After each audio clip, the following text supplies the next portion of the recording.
Você se incomoda com seu bumbum e acha que a solução para melhorar a forma e o volume dele seria apenas uma prótese de silicone ou uma simples lipoaspiração com enxerto de gordura? Você não conhece a cirurgia avançada de glúteo. Vamos falar um pouquinho tudo o que está englobado nela e como a gente pode melhorar seu glúteo com ela.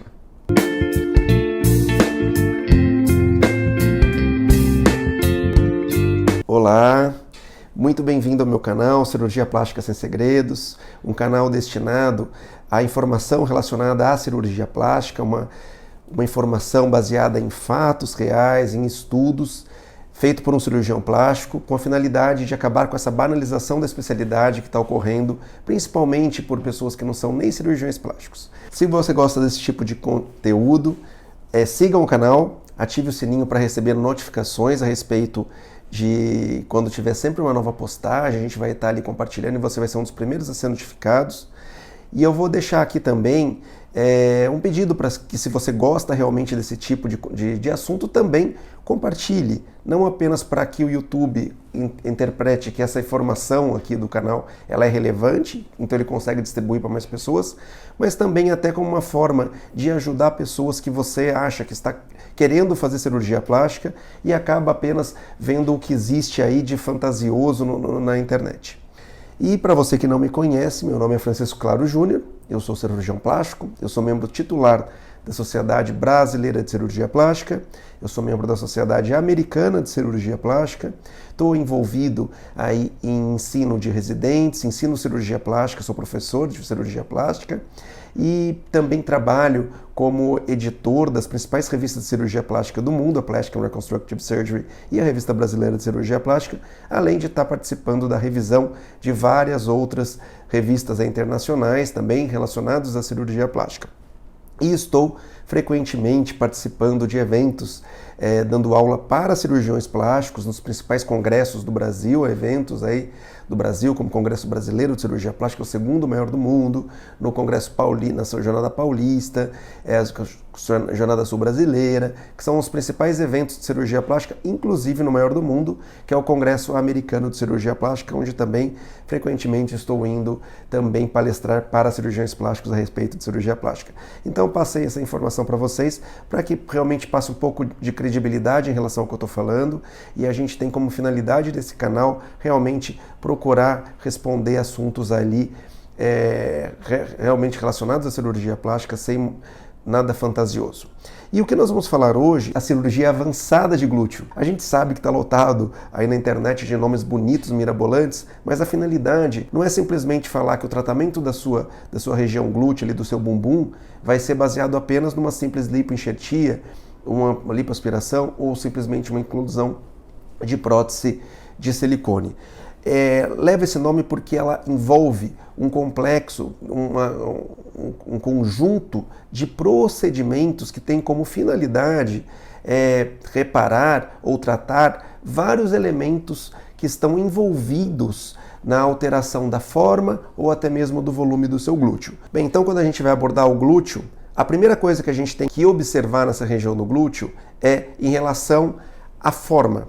Então, muitas das pessoas têm uma forma alterada no glúteo. Às vezes a pessoa trata o glúteo, eu recebo constantemente aqui pacientes que vêm aqui às vezes para fazer uma lipoaspiração e gosta do tamanho do... A gente fala, olha, vamos tratar o seu glúteo, e a pessoa fala, não, mas eu já gosto dele, eu não quero aumentar. Daí a gente tem que explicar, não é questão só de aumentar, a gente tem que tratar a forma do seu glúteo. Então as pessoas às vezes têm depressões, tem um excesso de gordura na região ali dos pneuzinhos da cintura, que ele camufla um pouco esse glúteo.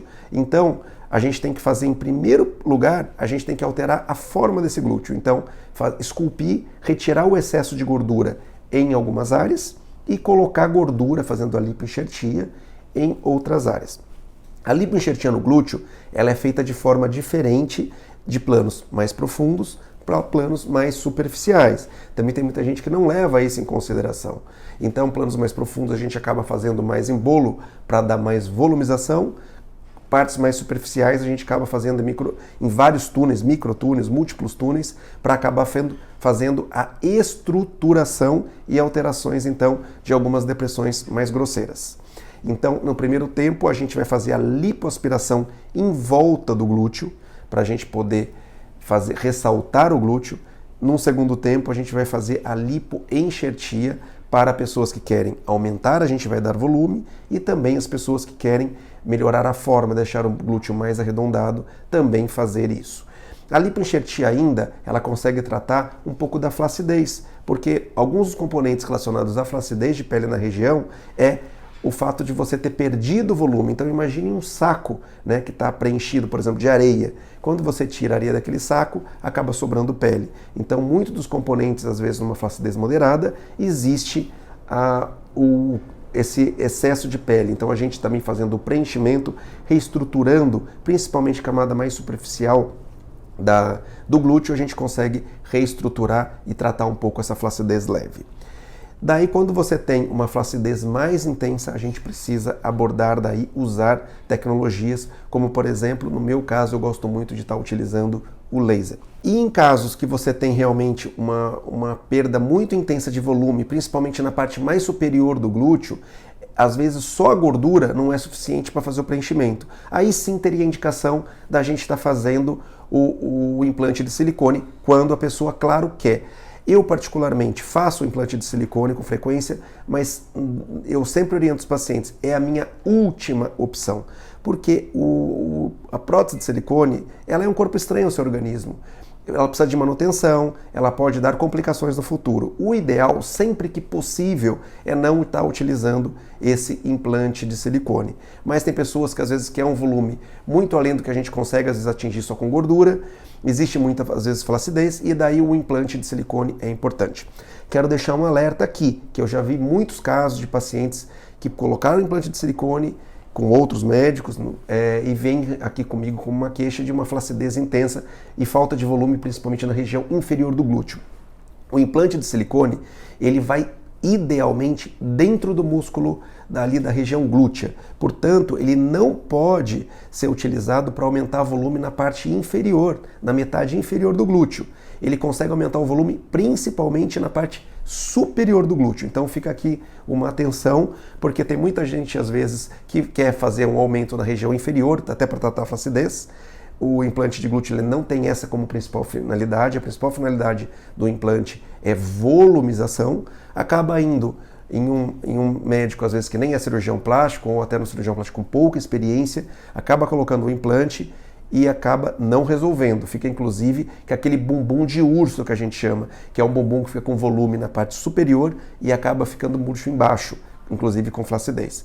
Então, para tratar a flacidez na região inferior, a gente tem que fazer enxerto de gordura nessa região, tá? Então, a gente tem que pensar em tudo isso. Volumização, idealmente, tentar fazer o máximo possível com gordura. Se a pessoa quer um volume ainda maior, a gente pode estar utilizando o enxerto glúteo. Quero aqui deixar algumas ressalvas em relação à volumização, que tem sido muito utilizado por aí e que eu, do meu ponto de vista, não recomendo. Acho que os riscos e as complicações no futuro não compensam a cirurgia, que seriam os preenchimentos que a gente tem visto aí, desde PMMA, que é o polimetilmetacrilato, que é um tipo de um plástico, até os poliamidas. Tem vários componentes e agora tem alguns casos de ácidos hialurônicos, né, de baixo custo. Então, tome cuidado, tá? Não é interessante a gente estar utilizando esses tipos de produto para fazer volumização. Por quê?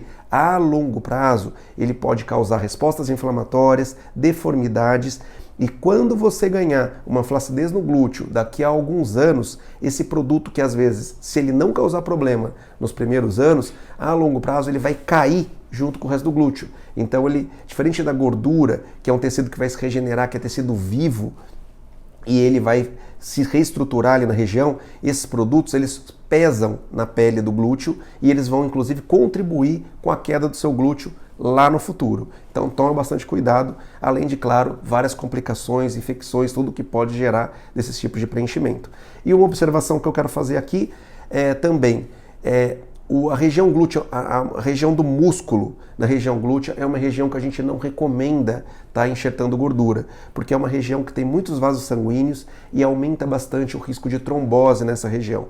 Então é só um alerta aí para vocês, falando um pouco da volumização nessa região glútea aí também, tá bom? A gente tem que abordar e tratar vários aspectos relacionados ao seu glúteo. Então, por exemplo, se a pessoa tem muita flacidez ali na região do bumbum, o que a gente tem que fazer? A gente tem que tratar essa flacidez. Uma flacidez moderada, a gente consegue passar uma tecnologia que promova a retração de pele. Eu costumo usar muito o laser, eu gosto muito do laser porque ele é uma tecnologia mais antiga, que já tem muito estudo em cima dele e ele consegue fazer a promoção de uma retração gradual e ao longo do tempo. A gente tem visto aí algumas outras tecnologias que promovem uma retração imediata. Então ela até tem uma retração mais intensa de pele, mas ela promove uma retração muito imediata e isso pode, em algumas vezes, levar a uma incidência mais elevada de complicações como retrações e fibroses, numa área que a gente quer, inclusive, apenas tratar esses tipos de alterações. Então, se você tem uma flacidez moderada, a gente precisa tratar com uma tecnologia que promova estímulo de colágeno e ela consiga agir a longo prazo. O laser, mesmo após o estímulo intraoperatório, ele no decorrer de 3 meses, ele ainda vai estar promovendo o estímulo de colágeno no local. Então, isso é para a flacidez. Além da flacidez, a gente vê muito comumente pessoas com retrações, celulites ali na região do glúteo. Então, como que a gente trata isso? Num primeiro momento, para fazer esse tratamento de retração, a gente vai ter que fazer a liberação dessas fibroses. Então, a liberação a gente faz por meio de subcision, quando elas estão mais superficiais, a gente usa, então, uma agulha ou algumas cânulas especiais para fazer a quebra dessa fibrose e liberação desse tecido. Quando elas estão num plano mais profundo, a gente tem que usar cânulas de lipoaspiração ou até mesmo, casos mais com fibroses intensas, a gente pode estar usando o próprio laser, que o laser ele também consegue fazer a liberação de fibrose. Então a gente faz a liberação de todo esse tecido retraído e num segundo tempo a gente tem que preencher essa área que foi solta, que foi liberada, com enxerto de gordura. Então em áreas mais profundas a gente faz o enxerto de gordura mais espalhado ali na região e nas áreas mais superficiais a gente também consegue enxertar aquelas pequenas liberações com pequenos enxertos de gordura. Para melhorar ainda a flacidez, a gente pode, além de fazer o laser, em alguns casos ainda para volumizar um pouquinho mais, com estímulo de colágeno, tudo, a gente pode estar fazendo uso de alguns bioestimuladores aplicados mais superficialmente no glúteo, né, como a hidroxapatita de cálcio, conhecida como Radiesse, ou o ácido polilático, que também ele pode estar contribuindo ali para melhorar um pouquinho aquela volumização leve e tratamento de flacidez em região mais superficial. Então, nesse tipo de cirurgia avançada de glúteo, a gente pode fazer uma associação de vários tratamentos, englobando a necessidade realmente de estar abordando vários problemas ali. Então, resumindo, uma cirurgia avançada de glúteo, ela não se resume a uma simples enxertia de gordura, uma simples aspiração, uma simples inclusão de prótese de silicone. Ela envolve o tratamento de vários problemas que estão relacionados à alteração na forma e volume desse glúteo. Então precisa ser muito bem estudado, isso demanda uma consulta muito detalhada, primeiro para o cirurgião plástico poder entender quais são as ansiedades do paciente. Ele gosta do volume do glúteo, gosta da forma, quer alterar o volume e a forma, e depois quais são os elementos envolvidos naquelas alterações do glúteo, né? Se é só volume, se é só forma, se são depressões, se tem flacidez de pele. Então tudo isso a gente precisa fazer uma consulta muito detalhada para conseguir estabelecer qual seria realmente os tratamentos necessários que estão englobados nessa cirurgia. Então a gente não consegue simplesmente chegar e falar, eu vou fazer um procedimento do seu glúteo. A gente vai fazer uma combinação de múltiplos procedimentos para conseguir entregar um resultado agradável e harmonioso, tá? Eu quero aqui citar alguns exemplos, então eu vou mostrar 2 casos que a gente vê muito comum aqui na clínica, por exemplo, né? Esse primeiro caso é uma paciente que já tinha feito lipoaspiração e após a lipoaspiração ficou com esse glúteo realmente mais caído, quadrado, então a gente consegue fazer, né, por meio uma reestruturação, então a gente fez uma lipo para melhorar o contorno desse glúteo. Depois dessa lipo, a gente fez a enxertia de algumas áreas que tinham depressão, tratamos a flacidez de pele dela com um laser, fizemos a liberação das áreas de fibrose, retração cicatricial, preenchimento com gordura dessas áreas, principalmente algumas áreas que tinham flacidez. A parte inferior, que é que deixa o glúteo mais quadrado, a gente conseguiu estimular colágeno ali na área, fazer enxerto de gordura para fazer uma reestruturação e além também de dar um pouco de volume em áreas de depressão, tá? E esse outro caso também, uma paciente que tinha uma forma no glúteo bastante alterada, nunca tinha feito nenhum tipo de lipoaspiração, tinha um leve grau de flacidez, a gente também conseguiu fazer apenas uma revolumização, redistribuição da gordura, fazendo então lipoaspiração em volta, enxerto de gordura em algumas áreas e o laser para poder dar essa retração de pele e melhorar inclusive a qualidade da pele, deixando com mais colágeno no local. Então, isso tudo, a gente é um complexo de procedimentos que a gente consegue entregar em uma cirurgia que a gente chama de cirurgia avançada de glúteo. Quero deixar um alerta. Esse tipo de cirurgia, ela tem que ser vista se ela tem indicação para você, paciente, né? Não são todos os pacientes. Então, uma pessoa que teve, por exemplo, uma grande perda de peso, uma pessoa que fez pós-bariátrica ou que tem uma flacidez muito intensa, às vezes a gente não consegue entregar esse tipo de resultado. Claro, a gente pode fazer cirurgias de glúteo, mas daí a gente vai fazer o lifting, vai fazer aquelas cirurgias grandes de retirada de pele para subir o glúteo, usando retalhos ali da região das costas para preencher, além de poder, claro, em alguns casos usar prótese de silicone, apesar de o pós-bariátrico ele ter uma flacidez decorrente de uma perda de volume global. Então, aquilo que eu te falei que eu falei para vocês, na parte inferior do glúteo a gente não consegue dar volumização com implante de silicone. Então, muita atenção, esses casos específicos que eu estou falando aqui, eu não estou falando de lifting glúteo, é outra cirurgia, não entra na cirurgia avançada de glúteo. Aí, nesses casos, são necessárias cirurgias pós-bariátricas de retirada de pele e reposicionamento de tecido, tá? Não é a finalidade aqui. São liftings de glúteo, enxertos de glúteo para melhorar. Claro que a gente também faz a reposição, lipoenxertia, melhora o glúteo de uma forma geral. A gente pode, em um segundo momento, após a cirurgia inicial, para retirar o excesso de pele por meio de uma abdominoplastia circunferencial ou um lifting de glúteo com retirada e reposicionamento de tecido. Num segundo passo, a gente pode, nesses pacientes, estar fazendo essa cirurgia avançada de glúteo, que realmente tem por finalidade restabelecer volume, forma e flacidez de pele nessa região. Pessoal, cirurgia plástica é uma especialidade médica, ela é como qualquer outra, nem tudo que a gente está discutindo é um consenso entre todos os cirurgiões. A cirurgia, a medicina, ela demanda muito a experiência de cada profissional. Então, eu falo o que existe hoje, né, que a maioria das pessoas usam como um parâmetro. Eu explico aqui o que eu gosto de fazer para esse tipo de tratamento, é uma cirurgia que eu faço, não significa que ou que todos os cirurgiões precisem fazer. O que eu estou passando para você é um tratamento real, que sem promessa de resultados. Os casos que eu mostrei aqui, eu tenho mais a intenção de te mostrar exemplos para vocês entenderem do que eu estou falando. Não significa que uma pessoa vai ter que exatamente atingir esse tipo de resultado, nem eu, nem outro cirurgião plástico, tá? A finalidade do vídeo é passar informação, tá? Sem nenhum tipo de resultado mirabolante, de coisas que são impossíveis de estarem atingidos ou promessa de resultado. São mais vídeos informativos com a finalidade de passar informação até para vocês no futuro, ou se estão desejando fazer algum tipo de tratamento, entender possibilidades e poder discutir adequadamente com o seu cirurgião plástico. Se gostaram do vídeo, curtam e compartilhem o conteúdo para que mais pessoas possam estar vendo. E é isso aí, pessoal. A gente se fala no próximo vídeo. Até mais.